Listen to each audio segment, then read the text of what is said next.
और carbon dioxide को remove कर रहे हैं। लेकिन यहाँ रेस्पिरेशन में क्या होता है, यहाँ पर एक ऑक्सीडेशन प्रोसेस होता है जो हमारे फूड जो भी हम ग्रहण करते हैं उसको एनर्जी में कन्वर्ट करने का काम ये करता है। तो ब्रीदिंग जो हो गया ये फिजिकल प्रोसेस है। कैसे फिजिकल प्रोसेस है? ये श्वास जो ले रहे हैं हम, श्वास को जो छोड़ रहे हैं हम, तो ये जो प्रोसेस है फिजिकल है।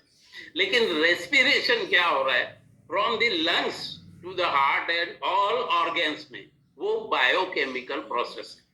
क्योंकि जब हम ऑक्सीजन हमारे ब्लड में आने के बाद में इंटेस्टाइन वगैरह सारे ऑर्गन्स में जाता है, तब ये ऑक्सीजन के द्वारा बर्न होकर के फूड जो है वो अपने अपने ऑर्गन्स में जा रहा है और उससे एनर्जी प्रोड्यूस हो रही।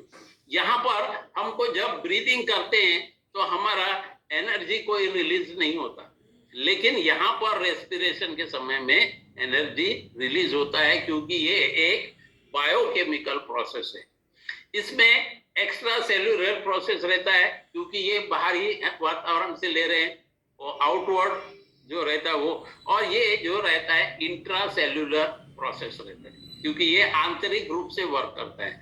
इसमें कोई एंजाइम्स नहीं है, क्योंकि एटमॉस्फेयर से सारी चीजें आ रही है आपके पास, good bacteria, bad bacteria, oxygen और सारी चीजें एक ऐसे सभी आ रही है, वो फिल्टर होती है अंदर जाने के बाद। लेकिन यहाँ पर जब हम रेस्पिरेशन लेते हैं, क्योंकि ये एक बायोकेमिकल प्रोसेस है, इसलिए इसमें मैक्सिमम नंबर ऑफ एंजाइम्स जो है वर्क करते हैं, क्योंकि एंजाइम का इतना इंपॉर्टेंट रोल है, क्योंकि वो कैरी करते हैं हमारे सारे विटामिन, प्रोटीन, न्यूट्रिशन सारे चीजों को।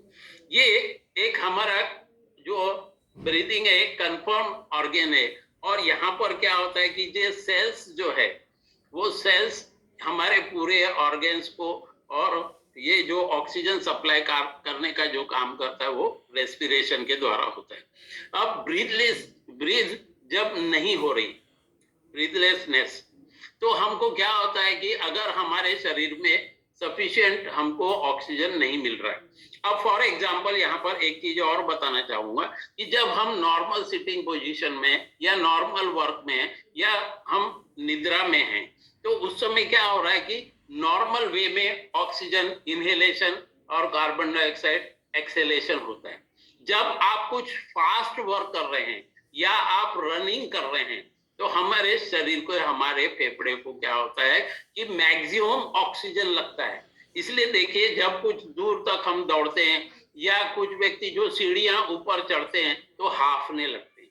क्यों हाफने लग रहे? क्योंकि उसको ऑक्सीजन की जो रिक्वायरमेंट है वो कम हो रही, तो हम इस एटमॉस्फेयर से उस ऑक्सीजन को मैक्सिमम लेने की कोशिश करते हैं। उसमें ये पंपिंग जो रेट रहता है वो बढ़ जाता है। तो जब श्वास नहीं ले पा रहे हैं तो उसमें हमारे कई फैक्टर्स इफेक्टेड होते हैं, जैसे हमारा वर्क, उसी प्रकार से एटमॉस्फेरिक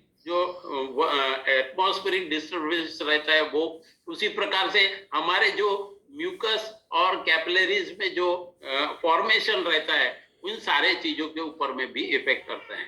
तो हम यहाँ देखते हैं कि ब्रीथलेसनेस का प्रॉब्लम कब आता है?